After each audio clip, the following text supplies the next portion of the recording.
How many times have you prayed, only to feel like heaven remained silent?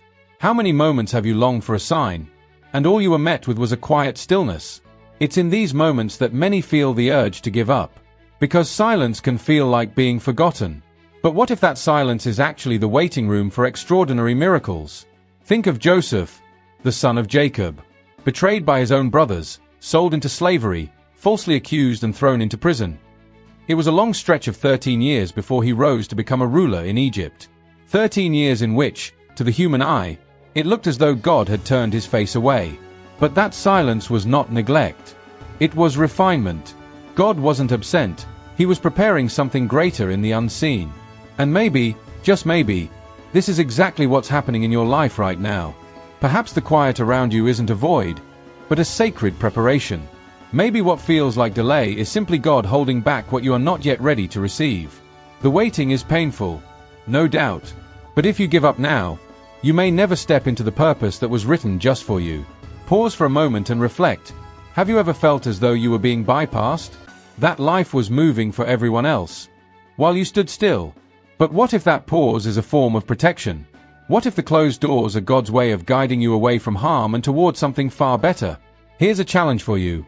Over the next 7 nights, just before you sleep, spend 5 minutes simply giving thanks. Not because everything makes sense, but because even in confusion, gratitude opens your heart to God's presence. Even when it aches. Even when you feel like giving up. This practice will teach your soul to hear God's whisper in the silence. Have you ever felt like you're waiting endlessly? Like you've done everything right, prayed, trusted, hoped, and yet nothing has shifted? Your heart cries out for answers, and the heavens seem unmoved. Those are the nights when doubts creep in, especially in the quiet hours when the world sleeps but your soul is wide awake. But here's what you need to grasp with all your heart. God's silence is not a rejection. Most times, it's preparation. Joseph, the dreamer from the Old Testament, lived this truth. He saw visions of greatness as a youth, but the road there led through betrayal, slavery, false accusations, and a dark cell. Where was God during all of that? Right there, in control, molding Joseph's heart, shaping his strength, preparing the path ahead so that when the time came, Joseph would be ready to carry the weight of his destiny. 13 years. That's more than £12,000 worth of time in emotional investment. 13 years of being misunderstood, mistreated, seemingly forgotten. And what if Joseph had given up just before the breakthrough? What if he'd walked away in year 12? You might be in your year 12 right now, still in the middle of the story, still walking through the process. And maybe, just maybe, today is the threshold. Maybe tomorrow is the day everything changes. But today is the test of your endurance. Think back. How many testimonies have you heard where people only recognize God's hand after the storm passed? While you're in it, all you see is pain. But in hindsight, the pieces come together. That failed opportunity, that closed door, that heartbreak, all of it redirected you to where you truly needed to be. In the moment, the pain was real. But now you can see, God was working through it all. And isn't that just like real life? Maybe you're holding out for a job offer that never arrives, or waiting for healing that seems too long in coming, or believing for restoration in a family that's been fractured for years. And in that place of waiting, the enemy whispers, God doesn't care. If he did, something would have changed by now. But the truth is this, God's timing is not ours. And what looks like silence is often his divine order falling into place, far beyond what our eyes can yet perceive. Countless people we admire for their resilience once walked through long nights of silence. Like C.S. Lewis, who faced a deep crisis of faith after the loss of his wife. And yet, through that pain, emerged words and insights that still change lives today. So hold on, because the silence is not the end. It might just be the sacred beginning. Take Lewis, for instance, one of the most influential Christian authors of all time. After losing his wife, he faced a profound crisis of belief. A man who once spoke so passionately about God admitted that, in his grief, the heavens felt like solid metal above him. Yet he did not give up. From that pain emerged writings that continue to bring healing to millions around the world. His faith was not destroyed by the silence, it was deepened. Have you ever considered that perhaps your current silence is a form of preparation? That these days without clear answers might actually be fortifying you from within? Because God is not only interested in changing your circumstances, he longs to transform you entirely. He wants to build you into someone stronger, more enduring, more connected to his heart. That sense of being ignored by God? It's common, but it's deceptive. Scripture tells us that the eyes of the Lord are upon the righteous, and his ears are attentive to their cries.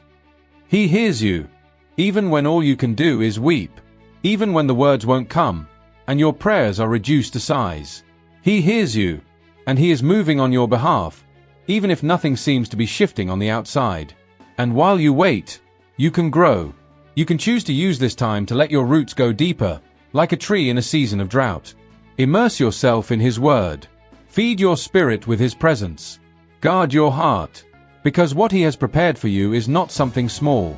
A great promise requires a solid foundation. So don't measure your journey against someone else's progress. Everyone has their moment, and yours is drawing near. Refuse to let the silence convince you to give up. The world might not notice what's happening, but in the realm of heaven, something is shifting in your favor. And when that appointed time arrives, everything will fall into place. Because what follows the silence of God is always extraordinary. There are days when pain shouts louder than hope. You wake up with your heart clenched tight, your chest heavy, as if the weight of the entire world is pressing down on your shoulders. You try to smile, you pretend that things are okay, but inside, you are barely holding yourself together. And in those moments, giving up feels like the most reasonable thing to do. Because it hurts. Because nobody sees what you're carrying. Because even you start to doubt if you can survive another day. But there's a truth you need to hold onto with everything inside you. Pain does not cancel the promise. Look at Job. He was upright, devoted to God, a man of integrity. And yet he lost everything. His children, his health, his wealth. His friends blamed him, and even his wife urged him to give up. Surrounded by dust and ashes, Job couldn't understand why it was all happening. He didn't realize that heaven was watching his unwavering loyalty. And still, through the confusion, he declared, "Though he slay me, yet will I trust in him." And the same God who saw every tear restored Job's life, not to where it was before, but far beyond. He gave him twice what he had lost. That shows us something powerful. With God, the end of pain is always the beginning of something new. And not just new, but better. How many times have you tried to move forward, only to be dragged back by the weight of what you've lost? Sometimes it's not even physical loss. Sometimes it's the loss of who you used to be. The joy you once carried. The light you used to shine. But know this, God doesn't need perfect conditions to work miracles. He speaks life right into the center of chaos. He breathes resurrection over dreams you thought were gone for good. He turns sorrow into a harvest of purpose. The pain you're feeling right now might just be the soil where a testimony will one day grow. Think about the people who inspire you today, and how, when you hear their stories, you realize that their strength came through their struggles. Take Nick Vujicic, for example. Born without limbs, he endured bullying, deep shame, and even thoughts of ending his own life. But everything changed when he realized that his suffering could become a bridge to reach others. Today, he's one of the most powerful voices of hope and faith in the world. Not because life was easy, but because his faith didn't give up. And maybe, right now, you're struggling to see any value in your pain. But what if this very situation is the gateway God intends to use to lead you into something far greater? What if this barren season is the very path guiding you toward your promised land? What if this loss is your opportunity to discover a side of yourself that would have remained hidden if everything had gone smoothly? You don't have to make sense of it all right now. Scripture never guaranteed a life free from hardship. But it does promise that we'll never be alone. God never assured us of ease, but he did vow to remain by our side through it all. And that truth changes everything. Because when you grasp that he walks with you even on your darkest day, you begin to find strength in places where you only expected to find despair. Some people look at you and have no idea of the silent battles you're fighting. But God knows. He sees every ounce of effort it takes for you to keep going. He's heard the prayers you whispered through your tears. He knows how weary, how drained you've been, how much you've wanted to give up. And he tells you today, this isn't the end. I am still here, and my promise still stands. Do you know why? Because he's the master of rewriting stories. He took the cross, once a symbol of agony and humiliation, and turned it into the greatest emblem of hope the world has ever known. And if he could do that with the cross, what could he not do with your life? It may feel like you're surrounded by darkness, but the light will return. It might seem like everything is delayed, but it's not late, it's being divinely shaped. It might feel like nothing makes sense right now, but in time, you'll see that each tear was watering a seed. None of it is pointless. Nothing is wasted when placed in God's hands. So take a deep breath. Hold on just a little longer. Even if it's only by your fingertips, don't let go, because something beautiful is being prepared for you. And when it arrives, you'll look back and say, "Now I understand. Now it all fits together." But for that to happen, you need to keep standing, even if it's with tears in your eyes, even if you're on your knees, even in silence. Stay, because today's pain could become the testimony that inspires the world tomorrow. And God, He never wastes a single sorrow. We live in a time where everything is displayed, everything compared, everything measured in likes, achievements, appearances. And when you look at your own life, it can seem like it never measures up. There's always someone who's gone further, moved faster, shone brighter. You wake early, work tirelessly, give your best. But when you scroll through your phone, it feels like all you do is still too little. That's when comparison begins to steal your peace. And slowly, it also begins to steal your sense of purpose. Have you ever felt that way? Like you're lagging behind? Like your life is running late? Like God is blessing everyone else except you? Comparison doesn't just distort reality, it paralyzes. And the most dangerous part is how subtle it is. It convinces you that you're not gifted enough, not attractive enough, not lucky enough. But the truth is, you weren't meant to run anyone else's race. What God has prepared for you is one of a kind, handcrafted, and deeply personal. David was the youngest of his brothers. While they were at the battlefield, visible and celebrated, he was out in the field, tending sheep. To everyone else, he seemed the least likely, but it was in that hidden place where God saw a heart ready. That's where David learned to fight with stones, to guard with courage, and to trust with depth. He may have been unseen by the world, but he was completely visible to God. And when the time was right, it was him whom God chose. Because God isn't moved by appearances, positions, or status. He moves through purpose. And maybe right now you feel like David in the field, watching others being lifted up while you remain with what seems small and unseen. But what if I told you that this field is your training ground? What if what feels insignificant today is exactly what's equipping you for something incredible? Look around you. Social media is filled with celebrations and triumphs. But no one shares the sleepless nights, the silent tears, or the fears they hide inside. You end up comparing your behind-the-scenes reality with someone else's spotlight moment. And that hurts. It places an unnecessary burden on your shoulders. Because suddenly you're running a race that was never meant for you. In your effort to fit in, you begin to lose touch with who God truly created you to be. Did you know the Chinese bamboo plant can take up to 5 years before it begins to grow above ground? For all those years, nothing is seen. It appears as though nothing is happening. But when growth finally begins, it can reach over 20 meters in just a few short weeks. That hidden time wasn't wasted. It was a season of rooting.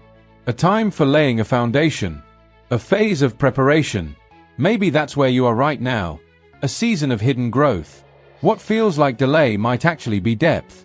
And God is more concerned with making you strong on the inside than with pushing you into visibility before you're truly ready to carry the weight of what's ahead. And while you're caught up comparing your journey, you're missing out on time that could be used to grow, not just in appearance, but in substance, in faith, in character, in maturity. Comparison makes you look sideways, but purpose calls you to look upwards. That's where your true identity is found. And remember, you don't have to imitate anyone else to live a life of greatness. Albert Einstein didn't speak clearly until after he turned 4 years old. People believed he was slow. Today, his name is synonymous with genius. Stephen King, one of the world's most successful authors, had his first book rejected countless times. At one point, he threw the manuscript in the bin. It was his wife who believed in him enough to retrieve it. Had he judged his path by those who rose to fame more quickly, he might have given up. But he didn't. You don't need to follow someone else's pace. You need to honor your own. Because your rhythm is tailor-made for what God is building in your life. You are not insignificant. You are one of a kind. You are vital. You are part of a plan that only works if you take your own place in it, not someone else's. So stop holding yourself back. Stop diminishing who you are. Stop glancing to the side and start looking within. Because everything you need to fulfill God's vision for your life is already within you. You are not behind. You're simply in the making. And when you're walking with God through the process, you will always arrive right on time. Live your journey. With gratitude. With bravery. With faith. Because no one else on earth can live the story that was written especially for you. There are moments in life that feel like the end of the road. Times when everything around you appears to crumble. No way out, no clear direction, no glimmer of light. What once brought meaning now feels hollow. The marriage fell apart. The diagnosis shattered you. The job came to an abrupt end. Your child grew distant. Hope seems to have vanished. And in that silence, your heart cries out, "It's over. This is the end." But what looks like the end through human eyes might just be the beginning of something miraculous in God's eyes. Lazarus had been dead for 4 days. His body had begun to smell. There was no hope left. When Jesus finally arrived, Martha said, "Lord, if you had been here, my brother wouldn't have died." She believed the opportunity had already passed. But Jesus looked at that lifeless scene and declared, "I am the resurrection and the life." And then he called out, "Lazarus, come out." And the man who was dead walked out of the tomb. Because where human understanding ends, grace begins. Where the natural stops, the supernatural takes over. How many times have you thought it was too late? Too late to begin again. Too late to love again. Too late to dream again. Too late to change your life. You look in the mirror and all you see is exhaustion. Scars. A past that still aches. But God sees differently. He sees purpose in places where you see only pain. He sees seeds in soil you thought was barren. He sees a future where all you can see is a dead end. Have you ever heard the story of Thomas Edison? He was expelled from school because teachers thought he couldn't learn. He was labeled a failure time and time again. But his mother believed in him. And so did he. And because neither of them gave up, he eventually created the electric light. Now just imagine. What if he had accepted the ending that others had declared over his life? And what if you're doing the same right now? Accepting that it's over, when in truth, it's only just beginning? God is a master at reviving stories the world has already abandoned. He lifts up from the ashes what no one else dares to touch. He takes the cries of the night and turns them into songs of joy. He uses the broken pieces of your pain to form something new, something beautiful, something bearing the marks of triumph. Maybe you're sitting there today, feeling as though your faith has vanished, that love has been lost, that your dreams are buried for good. But what if today, Jesus is standing in front of the grave of your emotions, your spirit, your finances, and calling out to you, "Come out." Come out from the shadows of guilt, shame, self-doubt, and fear. Because it isn't over yet. As long as breath remains in your lungs, there is still hope. And even beyond death, God can still move. He's already proven that. You don't need to understand the process. You only need to believe it's possible. God doesn't wait for everything to be in perfect order to work a miracle. In fact, He often chooses the most unlikely of situations to show that the power lies not in us, but in Him. He takes the least expected and turns it into a story worth telling. Think about it. How many powerful testimonies have you heard that began at rock bottom? How many victorious journeys were born from bankruptcy, mourning, betrayal, or deep disappointment? Because it's in those moments, when there's nothing left, that trusting becomes the only option. And when trust is complete, the glory is undeniable. Because you know, it had to be God. It could only have been Him. Don't accept the full stop life placed where God is still writing a comma. Don't accept that what's died will stay dead. Because His word is alive. And when He speaks, even the impossible obeys. And when He acts, neither time, nor your past, nor your mistakes, nor all the darkness in the world can stop Him. There are still things ahead of you that you can't yet imagine. You will laugh again, with sincerity. You will sing in the place where once you wept. You will begin anew where there was once only devastation. You will rise where there was nothing but dust. Because God isn't finished. And what He begins, He sees through to the end. So breathe deep. Wipe away your tears. And listen, not with your ears, but with your soul. This is not the end. It's merely the beginning of the miracle. The fact that you're still standing now, that in itself is a miracle. Because despite your wounded heart, your weary soul, your shattered dreams, you stayed. You didn't walk away. Even when no one was watching, you kept fighting. Even when no hand reached out, you kept going. Even when every part of you screamed that it was over, there was still a quiet whisper within you that said, just one more step. And what is that whisper? It is faith, still alive in the darkness. It is the presence of God holding you steady, even when you thought you were all alone. It is heaven itself saying, I'm here. You may have endured days that no one else could possibly understand. Moments when all you needed was a simple hug, a voice telling you, I believe in you. But no one came. You may have looked to the heavens and asked, why me? And all you got in return was silence. But now, listen with your heart. This message is your answer. This is God telling you He saw you, that He heard every prayer whispered through tears, that no pain of yours went unnoticed, that He was there, even when you couldn't feel Him. You are not invisible. You are not forgotten. You are not weak. You are loved. You are chosen. You are a child of a God who writes beautiful stories using torn pages. And if you think it's all over, hold on. Because heaven hasn't spoken its final word yet. And when God speaks, everything changes. When He rises, no pain can remain standing. When He acts, even time itself bows to His will. So for everything you've already overcome, for every silent tear you've shed, for each time you try to keep going with no strength left, don't stop now. Don't throw away everything you've fought for. Don't give up. Not here. Not now. There's a fresh beginning on the horizon.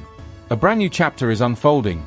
One filled with healing, overflowing with joy, and wrapped in deep peace. What you can only dream of today is something you'll soon be living. You'll witness paths opening where you once saw nothing but walls. The right people will arrive, replacing the countless disappointments of the past. You will encounter a version of yourself you haven't yet met, renewed, free, strong, and wise. A version saturated with the presence of God. And when that day arrives, you'll remember this very moment. The moment you almost gave up, but something deep within, something far greater, held you back. That something was God. It was His love, gently whispering, I'm not finished with you. Take a deep breath. Let yourself feel this unseen embrace. It's heaven itself welcoming you. Because even if everything around you has fallen apart, you still carry the most valuable thing of all, the unshakable promise that God is with you. And that, my friend, changes absolutely everything. You will smile again. You will find love again. You will truly live again. Because God is still at work in your life. And He doesn't write tragic endings, only astonishing new beginnings. If you're still here, it means there's a part of you that still longs for hope. Even with a weary heart, even with a soul that's been through so much pain, you haven't given up on believing. And God cherishes even that final thread of faith. No, you are not alone. God sees you. He's aware of every unspoken thought, every tear you've wiped away in silence, every sleepless night spent wrestling with fear. Don't give up now. Because maybe, just maybe, this is the exact moment when heaven is moving on your behalf. And you can't hear it yet, because miracles are crafted in silence, in the unseen. So breathe deeply. Dry your eyes. Lift your head. You will smile again. You will sing again. You will live, fully, once more. Because God is still writing. And His next astonishing ending might just be yours.